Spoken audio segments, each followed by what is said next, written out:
Hello. First, I want to thank you guys for sticking with me. This is my second time recording this because the first time I think I mumbled on about something. I wasn't very loud and I was again off camera. So I think I can recapture magic because I have all the tools I want near me. Like this. If you're not Catholic, you probably still know what this is. It's a rosary. See, there's Jesus, there's 5 decades, there's hope, chastity, and faith, I think. And my Grandma Vi made this rosary. First of all, big shout out to Grandma Vi, who is dead now for a long time. I remember when she had been dead for 20 years, because she died in 85. I was at the lake house that year, and I think I was. I don't know, it was one of the years where it was like a big, it might have been, I wouldn't have been there my freshman year, I don't think. Though I might, no. I was in 8th grade, and it had been, yeah, it would have been,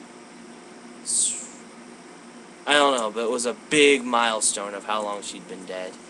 And everyone just, she was loved, it was her kids, and they were very just distraught in the whole day. I think we went down to the beach for like an hour that day, and usually we're down there for about 2 if it's nice out. But she made this rosary, and I just want to talk about the power of prayer and purity. Purity, obviously we've been over. Sex. I'm talking about sex. Let's talk about sex. Sex is a great thing. Making love is the term I'm going to use. Making love is a great thing. In soap operas, they used to use that a lot. Let's make love. And they would, they go into like a softcore porn sex scene where they're like grabbing at each other, and hands aren't really going anywhere because they're using crafty camera angles to make it look, kind of hot. But making love is great. Sex isn't so great. Even put those two words together. Sex. Sex. Sex. Sex. Making love. Making love. Making love. You can both put them with power, but sex, when you put with power, just sounds dirtier. Sex. Making love. Making love. Sex. They're not the same. Having sex is when you're with somebody you're not married. No matter what you define as sex, when you're not married, it's sex.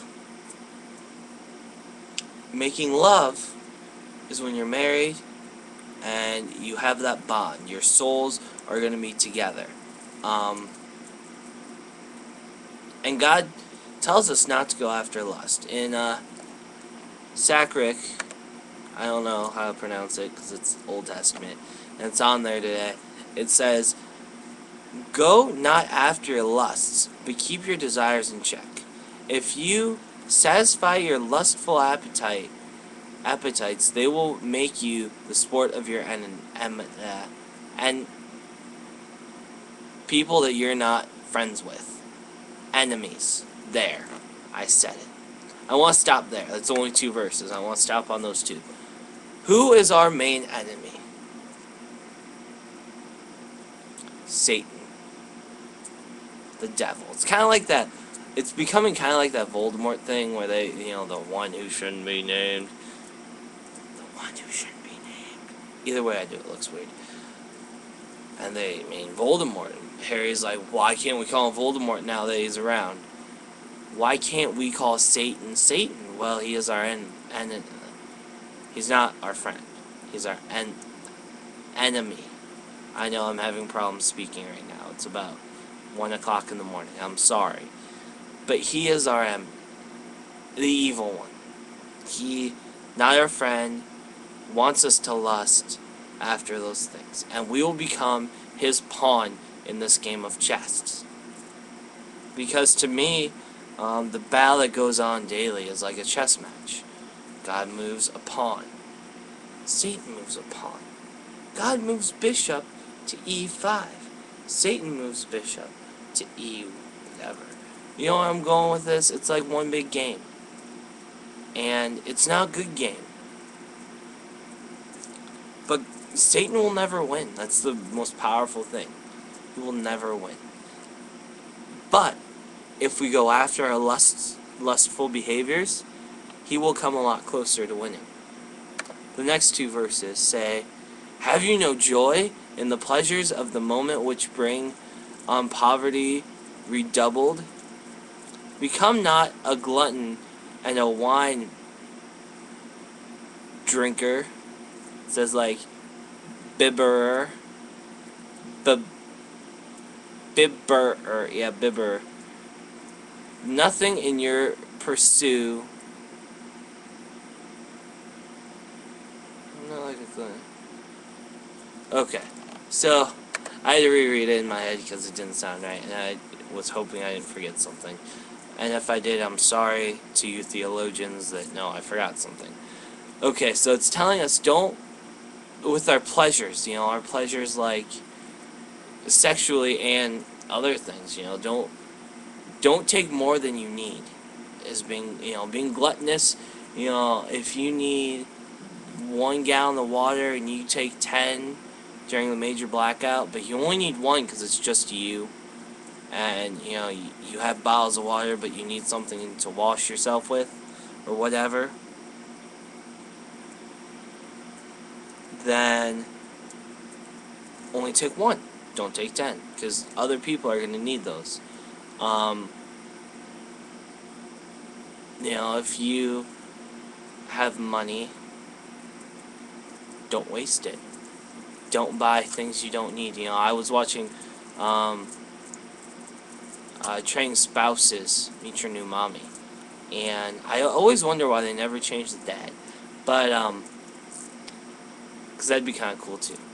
But so they're meeting their new mommy, and this family had a very high standard of living. They were from California. They were Indian. They were doctors, or you know, they both had doctorates in something.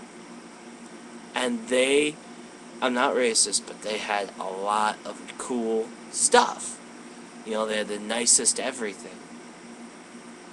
Well, then the family that she was going to, and hence the other wife was going into theirs, they were more simple. They had horses. They were dressing up medievally, and they weren't gluttonous. They were happy with what they had. These other people had some gluttony going on. They wanted the best. They said that the presidential suite at Palm Springs was trashy. Okay. Which is scary. Then you know, I don't know what a wine bibber is, but I'm sure it's not good. That's an 8. I just want to wrap up and say, you know, pray the rosary. Great miracles have been given to those who pray the rosary, whether it's healing, whether it's purity. If you pray it for purity, you're gonna get purity if you pray it enough. You know, it's not one thing where you pray once and just kind of like cross your fingers. I hope I get purity. You gotta keep praying. You know, just whenever you come off a conference, that next week is easy. The next week is even harder.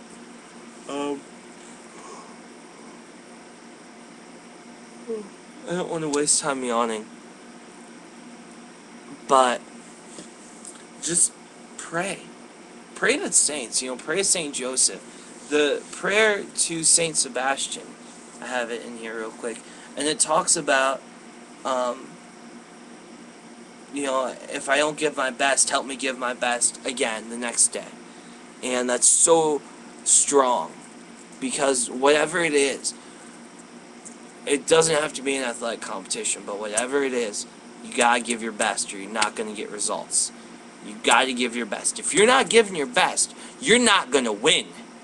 That's football taught me that. If you don't give your best, you can't win. I like how it's like a Japanese movie, but you can't win. You can't win if you don't give your best in whatever you do. And remember that and pray to God to give your best. Amen. Adios.